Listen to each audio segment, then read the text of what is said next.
শিল্পীদের কখনোই রাজনীতি করা উচিত না। আমিও তো আওয়ামী লীগের পার্টিতে গিয়েছি, বিএনপির পার্টিতে গিয়েছি, ফাংশনে গিয়েছি।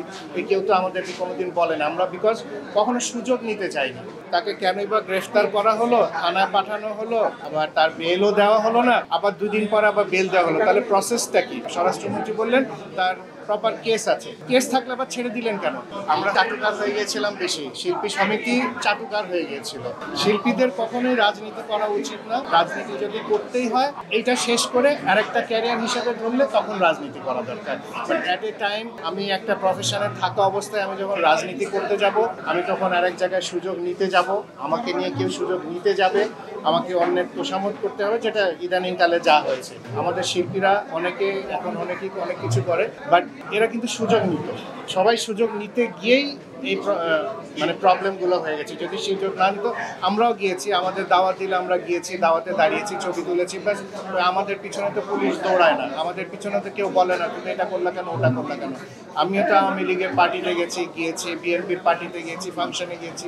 কেউ তো আমাদেরকে কোনোদিন বলে না। আমরা বিকজ কখনো সুযোগ নিতে চাই না। আমরা আমাদের কাজ করেছি, আমাদের প্রফেশনাল কাজ করেছি, এটার বাইরে আর কিছু করি। আমার কাছে মনে হয় এটা কাজটা প্রপার হয় নাই, যেটা আমি বুঝি। সোজা বাংলায় তাকে কেনই বা গ্রেফতার করা হলো, থানায় পাঠানো হলো, আবার তার বেলও দেওয়া হলো না, আবার দুদিন পর আবার বেল দেওয়া হলো। তাহলে প্রসেসটা কি? একটা মানুষকে এটা তো হেনস্থার মতোই হলো। আপনি যদি প্রপার ইনফরমেশন না থাকে, প্রপারলি তাকে যদি তার যদি কেস না থাকে, স্বরাষ্ট্রমন্ত্রী বললেন তার প্রপার কেস আছে। কেস থাকলে আবার ছেড়ে দিলেন কেন? বেল হওয়ার কথা 22 তারিখে, 20 তারিখে ছেড়ে দিলেন কেন?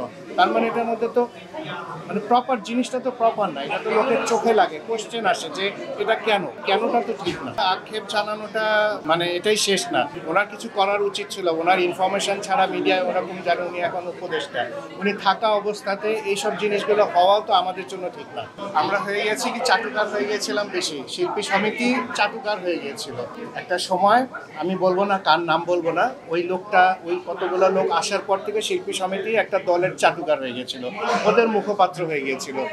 সমিতির না, আমাদের শিল্পীদের সমিতি ছিল না তখন। সমিতিতে লোকজনকে, বাইরের লোকজনকে এনে মালা পরানো হতো, তাদেরকে পূজা করা হতো, তাদের ছবি দেওয়া হতো, আমাদেরকে নিয়ে যাওয়া হতো, ওনার সাথে দাঁড়ান, ওই সচিব আসছে, ওই পুলিশ অফিসার আসছে, ওনাদের সাথে ছবি তোলেন। এগুলো তো শিল্পীদের কাজ না। আমরা যখন শিল্পী ছিলাম, আমার বাপরা যখন ছিল, চাচারা যখন ছিল ইন্ডাস্ট্রিতে, আমরা পুলিশের জন্য ফুটবল খেলেছি, চাঁদা তুলে তাদেরকে ডোনেট করেছি।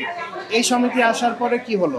ওনারা এসে আমাদেরকে ডোনেট করে, শিল্পী সমিতিকে ডোনেট করে। এটা দরকার নাকি? শিল্পীরা তাদের জন্য, আমরা সেলিব্রিটি, আমি তাদের জন্য কাজ করতাম, ওদের জন্য গিয়ে দাঁড়িয়ে ছবি তোলা তো আমাদের কাজ না। আমরা কখনো এগুলো করিনি, বিকজ আমরা তো নিতাম না, আমাদের তো স্বার্থ ছিল না। এরপরে হয়ে গেছে কি, স্বার্থ হয়ে গেছে যে আমি চামচামি করব, আমি যাব ওখান থেকে ফায়দা লুটবো। এই ফায়দা লুটার জন্যই এদের এই তোষামতকারীগুলো তোষামত করে গেছে।